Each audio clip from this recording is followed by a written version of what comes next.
Je m'appelle Charles Renard, j'ai 27 ans, je suis athlète de haut niveau, guide paralympique sur 100 mètres pour un athlète non-voyant et je suis étudiant aussi. Ma famille, on est très sportif. Mon papa est très sportif, il a été ancien sportif de haut niveau dans sa jeunesse. Il m'a accompagné sur toutes mes compètes quand j'étais petit. Ouais, partout, il était là, hein. On a traversé la France ensemble. En voiture, on allait, il y a des semaines, on faisait une compète dans le nord, là, après on passait par Paris et on redescendait dans le sud. Enfin, on faisait 3-4 compètes dans la semaine. Il m'a énormément accompagné, ma maman, elle est toujours là. C'est la supportrice de l'ombre. Elle ne peut pas toujours se déplacer. Après, la chance que j'ai, c'est que j'ai des parents qui ont un métier, enfin, surtout mon papa, il est à son compte, donc il a son entreprise. Donc, ça lui permet d'être plus souple sur son emploi du temps. Donc ça lui permettait également voilà, pour ça de m'accompagner. Mais après même dans tous les cas les week-ends il m'accompagnait. On a passé aussi des week-ends sur les routes.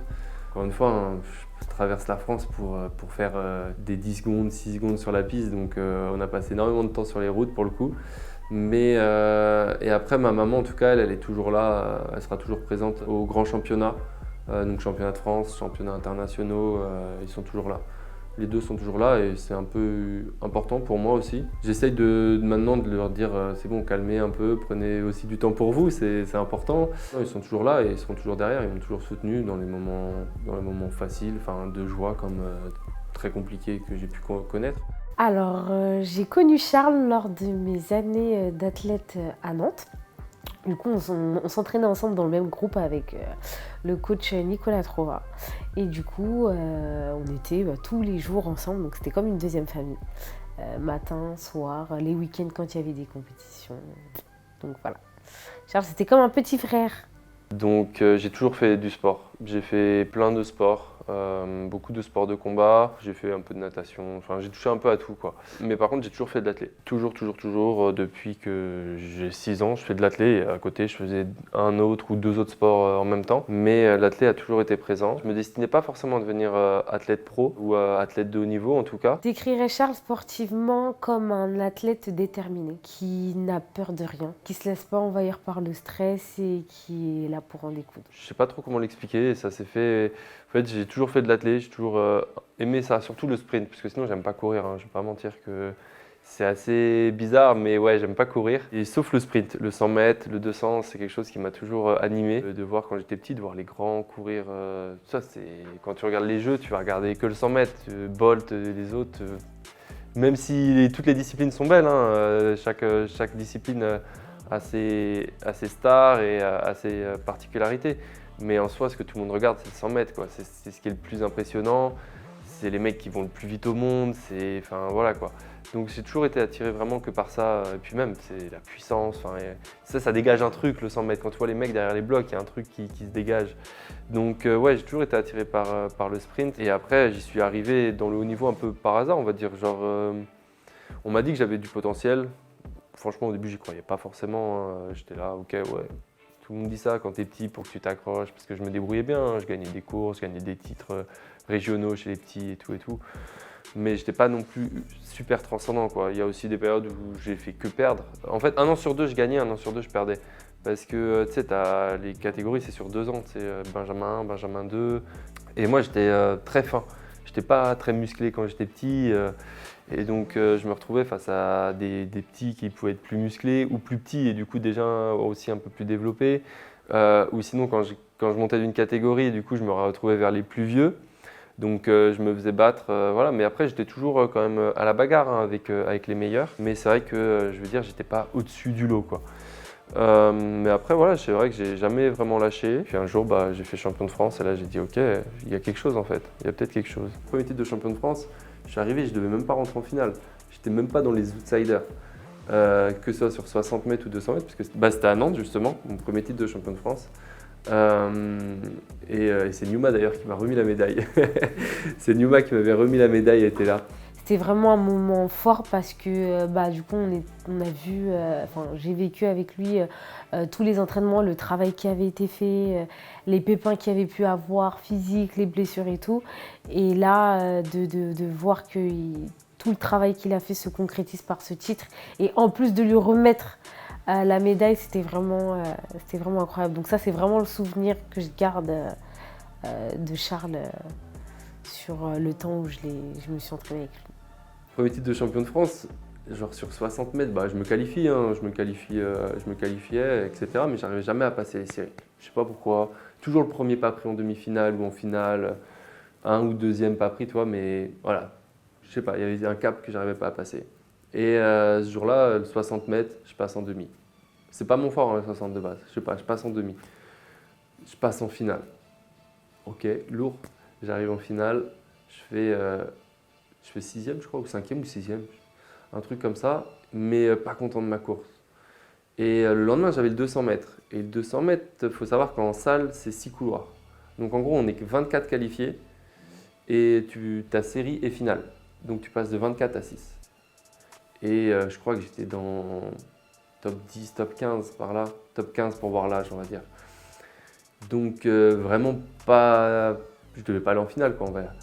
Et il y avait vraiment, pour le coup, tout le monde était là, hein. Les meilleurs Français étaient là de l'époque, de la catégorie.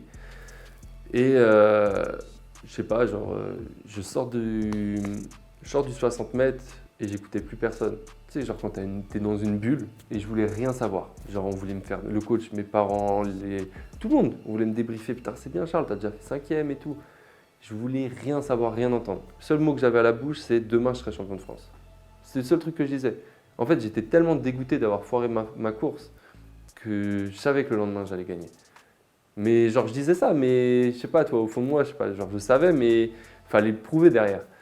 Et le lendemain, je pars, 200 mètres, le matin déjà. Alors moi, je suis pas du tout du matin. Courir le matin, c'est limite mettre une épine dans le pied. J'ai horreur de ça. Les séries le matin, il faut se lever tôt, voilà, c'est chiant, clairement c'est chiant. Mais bon, les catégories jeunes, c'est comme ça, il faut que tu cours le matin. Et donc je cours, je passe en finale. Mais genre improbable un peu, hein. Je passe en finale dans les meilleurs chronos, je crois, d'ailleurs, meilleur chrono des séries. Alors que rappelons que j'arrivais dans les 15 premiers. Donc meilleur chrono, ok. Donc c'est aussi les joies et les peines hein, des séries le matin, c'est qu'il y a vraiment des surprises. Des fois, tout le monde peut passer à côté, puisque encore une fois, c'est le matin. T'es mal réveillé, t'as mal dormi par rapport à la veille, ton titre de champion de France. Parce que généralement, tout le monde court, hein, le 60 et le 200. Il y en a beaucoup qui font les deux. Donc voilà, il suffit que tu aies mal dormi, ça peut arriver qu'il y en a que le matin, ils passent à travers. Et là, voilà, je passe. Et il y en avait un ou deux qui sont passés à travers, mais qui étaient quand même dans la finale. Donc ça reste dangereux. L'après-midi arrive la finale et je sais pas, j'étais en détente totale. J'ai mis mon casque, genre je dansais, j'étais en détente, mais vraiment la plus totale. Je pars et genre au bout de 50 mètres, je savais que j'allais gagner. Genre j'étais sur ma piste, la piste où je m'entraînais tous les jours. Et le 200 en salle se court différemment que le 200 dehors. Donc, parce que les virages sont relevés, donc tu as deux descentes et tu as une montée. Donc, et toutes les salles en France ne sont pas pareilles. Donc c'est pour ça aussi que je savais que j'allais gagner.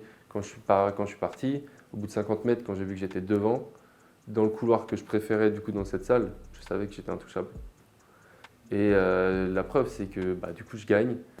Et voilà, je suis arrivé 15e. Mais après, il y en a plein, donc par rapport au championnat du monde, des gens qui arrivent, ils sont outsiders, mais total, même inconnus, et qui finissent champion du monde. C'est un sport où une course peut changer ta vie. Après la victoire, je suis reparti à l'entraînement parce que j'ai fait ma première sélection équipe de France. Donc toi, ça m'a ouvert les portes de l'équipe de France. Sélection à Lyon pour un match avec l'Italie, l'Allemagne, et c'est tout, je crois. Italie, Allemagne, France. Donc voilà, sélection à Lyon. Et puis après, j'étais dans le relais français junior, donc U18. On s'est qualifié au championnat d'Europe où on termine 3e. Tu vois, d'ailleurs, j'avais même pas pu courir parce que je m'étais blessé. Donc voilà, j'ai pas couru ce championnat d'Europe sur blessure. Et puis après derrière, je pars aux États-Unis. Enfin voilà, ça m'a ouvert plein de portes. Ce titre m'a ouvert énormément de portes à moi.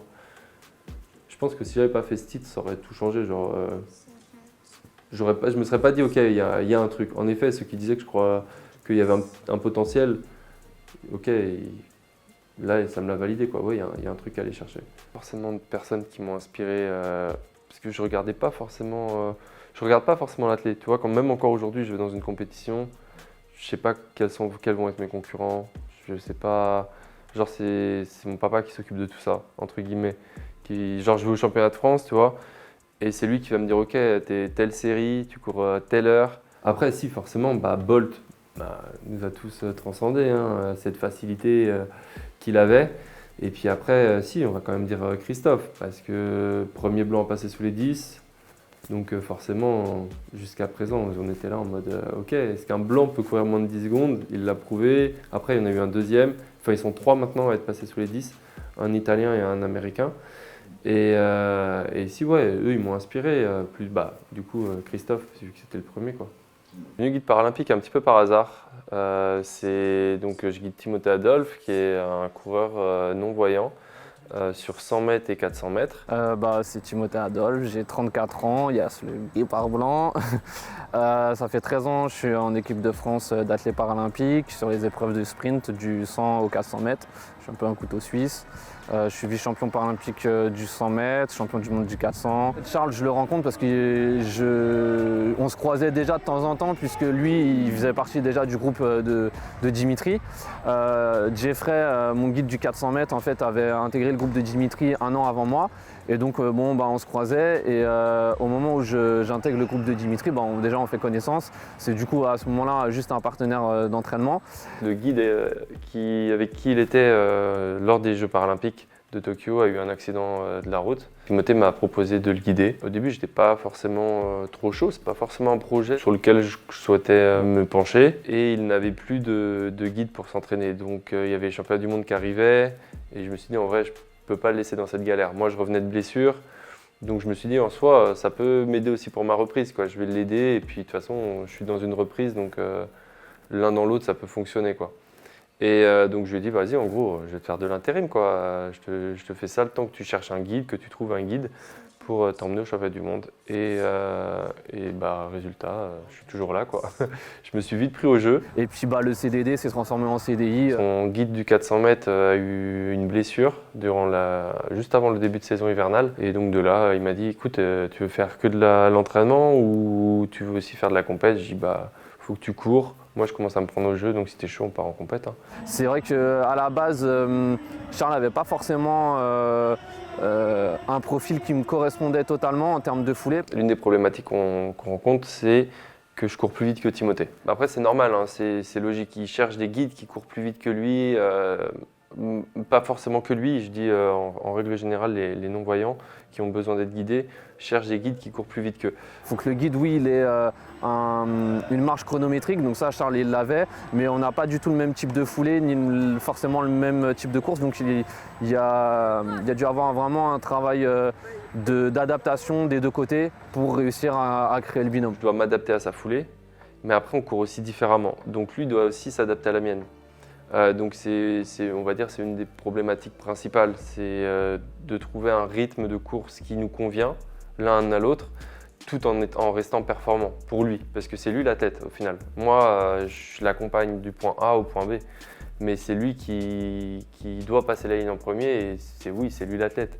Moi, je suis un peu son ombre, quoi. Le guidage, il y a effectivement l'aspect technique et sportif, il y a le guidage sur la piste, mais avant tout, c'est quand même de la relation humaine, puisque on est tous les jours ensemble. En stage, c'est du 24/24. Sur une compétition comme les championnats du monde ou les jeux, on est quasiment pendant un mois 24/24 ensemble. Donc forcément, si ça ne matche pas, ça devient très très compliqué.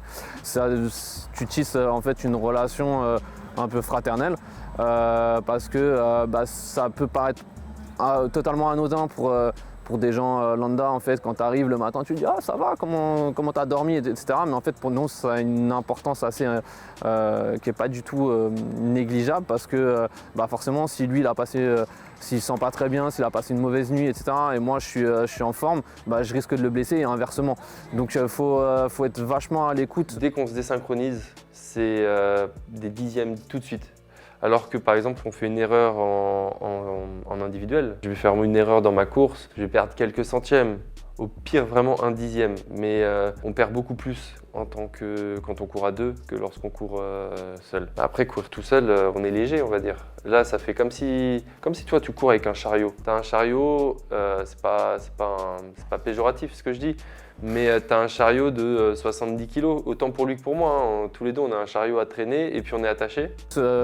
Parce que c'est vrai que c'est un sport à la base qui est individuel, donc tu es très centré sur tes sensations, alors que là, en fait, il faut être à l'écoute et de tes sensations et de celui du binôme, donc il faut se décentrer un peu de soi-même. Donc c'est créer en fait un peu cette alchimie sportive et humaine, de manière à ce que quand tu es dans les starts, tu as envie d'aller chercher ta médaille pour toi, mais aussi pour le frérot qui est à côté, et on a envie de se donner mutuellement l'un pour l'autre en fait. Aujourd'hui, ce que je vis avec Timothée, j'en suis plus que fier, parce qu'au final, c'est même, ça va au-delà du sport en fait. L'aventure que j'ai avec Timothée, c'est une aventure humaine avant d'être une aventure sportive. Et au final, on vit des trucs de ouf, on rigole super bien, il y a une bonne entente. Et en même temps, on est performant, donc ça c'est top. Il y a beaucoup de choses que j'ai apprises, des leçons de vie qui sont incroyables. Déjà, Timothée, c'est une leçon de vie. Le gars, il voit pas. Il faut bien se mettre à l'idée que c'est tout noir pour lui. Il a un monde noir et il arrive dans des salles, même partout, hein, partout où on va, quand on va en stage, quand on va dans des hôtels, même du coup à l'entraînement. Il se repère sans son chien guide, puisqu'il a un chien guide, et ni sans sa canne. Genre, on va être dans une maison en stage, parce qu'on prend des Airbnb ou des trucs comme ça, hein, ou à l'hôtel. On va lui dire, voilà, alors là, tu fais gaffe, tu as la cuisine, là, voilà, toi. Donc, on lui fait le schéma. Franchement, il va se prendre la table ou le mur une fois. Et après, il sait très bien où il va, quoi. Genre, au petit-déj, il peut remonter. Donc, dans les ascenseurs, il y a les touches en braille. Il va remonter, il sait très bien une fois sortir de l'ascenseur et aller tout seul à la chambre. Donc ça c'est un truc de ouf. Nous on ferme les yeux, on se prend le premier mur, on rouvre les yeux, on insulte tout le monde, toi. Donc déjà rien que ça c'est une leçon de vie de ouf. Tu vois un mec qui voit pas et qui limite se débrouille mieux, qui se prend moins de trucs que toi dans une maison, dans un hôtel quoi. Donc ouais, non, rien que ça. Et après au championnat du monde, du coup j'ai vu qu'on était avec plein de personnes handicapées, handisport, c'est des leçons de vie énormes. Déjà, comment ils prennent le handicap. Après, voilà, chacun le vit différemment, mais la plupart, ils en font des blagues, ils en rigolent de leur handicap. Et c'est vrai qu'au début, j'étais un peu gêné quoi, de voir des jeunes, parce que c'est une équipe de France assez jeune. L'équipe de France paralympique, en tout cas en athlétisme, elle est assez jeune. Il y a une bonne relève. Et donc, voir des jeunes qui comme ça, rigolent se font des blagues, quoi, se clashent sur leur handicap et en parlent très très ouvertement. C'est vrai qu'au début j'étais gêné puisque voilà, on arrive, il peut y avoir des personnes amputées, des personnes aveugles, sourdes. Donc ça peut être des accidents de la vie ou ça peut être également de naissance, quoi. Donc chacun a son histoire, chacun son parcours mais en tout cas, tous sont assez ouverts là-dessus. Et si on leur pose la question, ils te répondent, mais normal. C'est vrai que ça nous apprend à plus se plaindre. Nous, je sais pas, encore une fois, on se cogne le petit orteil dans le coin du canapé ou le coin de la table. C'est bon, c'est la fin du monde pour nous. Mais après ça, tu te dis en fait, ouais, il y a des trucs, il y a des histoires qui sont vraiment ouf et ils sont toujours là, ils sont toujours debout et ils croquent la vie à pleines dents, quoi, j'ai envie de dire. Donc ouais, non, j'ai appris plein de choses. Ça fait relativiser vraiment. Aujourd'hui, je cours toujours en individuel. C'était aussi l'un des deals que j'ai passé avec Timothée quand il m'a proposé d'être guide. C'est de pouvoir continuer ma carrière aussi en solo parce que ok, j'ai fait déjà des belles choses dans ma carrière individuelle, mais je sais que je suis pas arrivé au bout. Toi, il y a des choses que je peux encore atteindre, je peux aller encore un peu plus vite, même pas un peu, je peux aller plus vite. Donc ouais, je veux au moins aboutir, même si tu vois, genre, on va dire, même si je fais pas champion olympique en individuel, je veux atteindre mon maximum, toi. Arriver et dire, ok, bah, là, je sais que je ne peux pas aller plus haut. Et si mon plus haut niveau personnel, c'est champion olympique, tant mieux. Si c'est juste champion de France, bon, ce sera déjà pas mal, tu vois. Mais je veux repousser mes limites. La blessure fait partie du sport de haut niveau. Tu ne peux pas faire du haut niveau sans te blesser. Puisque tu es toujours sur la corde entre... vu qu'on cherche toujours à aller de plus en plus vite, de plus en plus vite, mais après pour tous les sports, hein, de plus en plus haut, de plus en plus loin, etc. On surfe en fait un peu sur cette corde entre les limites du corps jusqu'à où ton corps peut accepter de t'emmener. Et donc, tu as cette limite tu joues perpétuellement avec la blessure. Non, des blessures, j'en ai eu plusieurs au cours de ma carrière. Après, là, c'était une blessure à l'épaule qui était récurrente. Je devais me faire opérer de base avant les Jeux de Tokyo. Non, juste après les Jeux de Tokyo. Et au final, comme il y a eu le confinement, etc., avec le Covid, j'avais repoussé, mon épaule allait un peu mieux. Et puis après, voilà, en fait, j'ai fait plusieurs luxations d'épaule et subluxations. Et jusqu'à temps qu'elle se luxe pendant que je courais. Donc là, j'ai dit, bon, je fais quand même pas un sport où j'ai besoin des épaules, entre guillemets, où l'utilité n'est pas très importante. Mais qu'elle se luxe juste en courant, ça devient quand même assez chaud. Donc non, j'ai pris la décision de me faire opérer. Mais après, mon état d'esprit, après, c'est toujours le même. Une fois que tu es blessé, c'est revenir le mieux possible et revenir le plus rapidement possible. Encore une fois, c'est parce que ça va vite. Nous, dans l'athlète, tu vois, tu te blesses au cours de la préparation, on va dire que ça peut aller. Tu loupes le début de saison de compétition, mais tu peux espérer revenir et faire quelque chose pour la fin de saison. Par contre, tu te blesses début de saison de compète, c'est mort. Ta saison, elle est cuite, passe à la saison d'après, quoi. Donc, c'est assez rare d'arriver à revenir au cours de la même saison et de reperfer. Parce que, on va dire, une déchirure, ce qui nous arrive le plus dans l'athlète, une déchirure, on va dire, c'est 6 semaines, quoi. C'est déjà un mois et demi.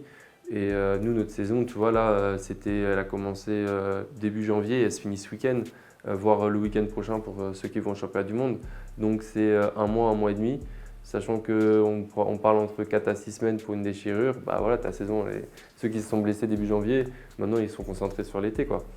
Donc, nous, l'été, ça va très vite, ouais. C'est pas comme la saison de basket, de foot ou d'autres sports où là, tu te blesses début de saison, tu loupes un mois de ta saison et après, tu as tout le reste pour performer et te faire repérer si tu songes à aller plus haut, quoi.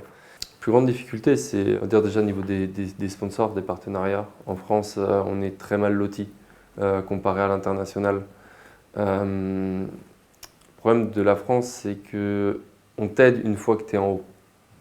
Une fois que tu as perfé, une fois que tu as perfé et confirmé, c'est là que les gens vont se dire « Ok, il y a quelque chose, on peut l'aider ». Alors que dans les autres pays, on va parier sur toi. Je prends l'exemple de l'Angleterre, qui est le plus proche pour nous. L'Angleterre, ils ont totalement changé leur façon d'amener les athlètes au haut niveau. Et ils parient sur les jeunes, ils leur donnent tout, entre guillemets, hein. Ils les mettent dans les meilleures conditions, voilà, pour les amener vers le haut niveau. Alors que nous, en France, c'est un peu démerde-toi. On va t'aider, certains sont aidés, d'autres non. Moi, j'ai pas forcément été aidé, hein, je vais pas me cacher. C'est un peu ça le plus compliqué. C'est que une fois que tu es en haut, c'est là qu'on t'aide. Et par contre, dès que tu te blesses, le moindre truc, encore une fois, je reviens même que tout à l'heure, c'est que nous, l'athlète, ça va très vite. Une course peut changer ta vie. Toi, demain, je fais 9 secondes, ta vie, elle peut changer, quoi. Aujourd'hui, je vis de l'athlète. C'est pas non plus, je vis énormément de l'athlétisme, mais oui, j'arrive à en vivre. Grâce à ma médaille au championnat du monde, oui, j'arrive à en vivre. J'ai des aides de l'État, j'ai des partenaires qui arrivent et ça me permet d'en vivre et de pouvoir partir en stage plus sereinement également. À côté, je suis étudiant, donc en psychologie en 2e année. J'ai dédoublé ma 2e année par rapport aux championnats du monde de l'année dernière et aux Jeux paralympiques et olympiques donc, qui sont cette année. J'ai toujours voulu en fait, passer un diplôme de préparateur mental. C'est parce que du coup, je suis suivi par des prépas mentales, par des psychologues du sport. Depuis que je suis petit, je me dis, en fait, ça peut me servir même plus tard, par exemple dans le commerce, dans ce que je voulais m'orienter. Je me suis dit, mais en fait, ça peut me servir pour manager des équipes. Ça te sert pas que dans le sport, quoi. Et donc, j'ai réfléchi et là, ma maman, elle m'a dit, bah écoute, moi, je te vois bien en psycho. Et puis, en fait, je me renseignais de plus en plus pour approfondir ce diplôme de prépa mentale. Puisque j'avais eu les bases, hein, c'est un diplôme que j'ai passé sur 1 an. Donc c'était vraiment les bases et je voulais approfondir. Donc je commençais à regarder des livres, à me renseigner sur internet. Et donc elle m'a dit, mais pourquoi tu vas pas en psycho? Parce que j'y avais pas pensé jusqu'à présent. Donc c'est pour ça que je suis parti en psycho, parce que c'est quand même plus large. Aujourd'hui tout le monde peut se dire prépa mentale. Il n'existe pas forcément de diplôme. Donc il y en a beaucoup et puis c'est un peu la mode, le mindset. Coach de vie, coach machin. Donc en allant en psychologie, j'assure aussi un avenir dans le sens où j'ai un vrai diplôme. Enfin, je crache pas sur les autres diplômes, hein, mais j'ai un diplôme qui, dans tous les cas, sera jamais embêté. Et voilà. Et puis après, ça me permet aussi de travailler et dans le sport et pas que dans le sport. Parce qu'aujourd'hui, oui, le projet principal, c'était d'aider les sportifs qui rencontrent justement des blessures. Donc gérer la vision de la blessure, gérer leur approche à la blessure et après une fois que si jamais ils sont blessés, la gestion de digérer la blessure et de les aider à revenir plus vite, de mettre les diplômes que j'ai, de les assembler pour faire quelque chose, quoi. Parce que c'est bien d'avoir plusieurs diplômes, mais s'il y en a qui servent à rien, au final pourquoi les avoir passés? Donc je peux faire du coaching, je peux faire du coaching et mental et physique. Donc c'était un peu le projet de base, c'est toujours un projet que je garde, hein. Mais là c'est vrai que je m'oriente aussi un peu plus vers les entreprises. Je me suis lancé à faire des conférences auprès d'entreprises, etc. Et c'est quelque chose qui me plaît énormément. Il faut savoir que dans quelques années, le burn-out sera l'une des principales maladies mondiales. Et au final, le burn-out, c'est une sorte de surentraînement, mais en entreprise. Et nous, sportifs de haut niveau, on est très sujets au surentraînement. C'est aussi mettre mon expérience du haut niveau au service d'entreprise. Et donc voilà, maintenant je m'oriente un peu plus à faire des conférences parce que j'ai vraiment bien aimé. Conseil que je peux donner à un jeune qui veut se lancer, serait de s'accrocher. C'est un sport qui est très compliqué. C'est un sport où dans tous les cas, à un moment dans ta carrière, tu vas connaître une chute. C'est-à-dire que tu vas monter, tu vas stagner, tu vas remonter et d'un coup tu vas retomber à zéro. Tout le monde. Pour échanger vraiment avec pas mal de personnes, je ne vais pas dire tout le monde, hein, mais avec beaucoup de personnes avec qui j'ai échangé, on a tous eu un moment une chute. Tout le monde est redescendu, était en haut et à un moment est redescendu. Et après, c'est vrai que c'est un sport qui te met à mal, dans le sens où ça teste toutes tes limites, vraiment que ce soit physique ou mental. Hein, parce qu'une fois que tu es en bas, tu as connu tout en haut, tu es tout en bas, donc tu as tout perdu pour la plupart. C'est simple, c'est soit tu t'essayes et tu vois que ça ne fonctionne pas, donc tu arrêtes très vite, ou soit tu continues et tu lâches rien. Tu crois en toi, tu crois en ce que tu peux faire. Après, l'entourage joue aussi énormément, mais sinon sur soi, tu crois en toi, tu crois en ce que tu peux faire. Et là, tu remontes la pente étape par étape et tu remontes le sommet, quoi, pour atteindre tes objectifs. Mais vraiment, dans ce sport, il ne faut rien lâcher. Il est ingrat, ce sport, il est très ingrat. Mais c'est beaucoup d'entraînement, beaucoup d'heures d'entraînement, beaucoup de souffrance aussi, pour au final, faire passer, ce que j'aime bien dire ça, c'est-à-dire que tu vas traverser la France, si tu as de la chance, l'Europe, tu vas aller à l'international, pour au final essayer de passer le moins de temps possible sur la piste. Tu vois, genre au foot, tu traverses le monde, tu es sûr que tu passes 90 minutes, voire plus avec les prolongations, mais au minimum tu passes 90 minutes, sauf si le coach il te sort, enfin voilà, toi tu joues, tu es titulaire, le coach il peut te sortir. Mais là, nous dans le sprint, tu vas aller passer 10 secondes. 9 à 10 secondes pour vraiment les meilleurs. Mais ton but c'est de passer le moins de temps possible sur une piste. C'est quand même un truc de ouf. Et derrière tu t'es entraîné mais des heures et des heures et des heures. Toi Bolt il disait, je me suis entraîné pendant 4 ans pour courir 9 secondes. Voilà le rapport, le ratio il a un problème. Si tu t'adresses un message de toi dans 10 ans, qu'est-ce que tu dirais? Ah, ça c'est les questions que j'aime pas du tout. Bien joué en fait, t'as pas lâché, t'as peut-être pas eu la carrière qu'on te prédisait, ou tu l'auras peut-être atteint d'ici là, je sais pas. Mais en tout cas, tu n'auras rien lâché, tu seras allé jusqu'au bout de ce que tu pouvais.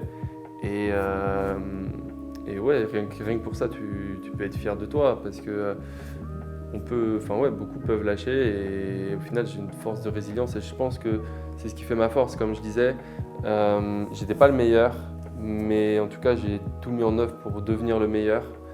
Et même si voilà, j'aurais pas atteint les sommets, encore une fois, de ce qu'on pouvait me prédire, ben, j'aurais essayé de tout mettre en œuvre pour être le meilleur. Et après, voilà, tout le monde fait des erreurs, hein, une carrière c'est long.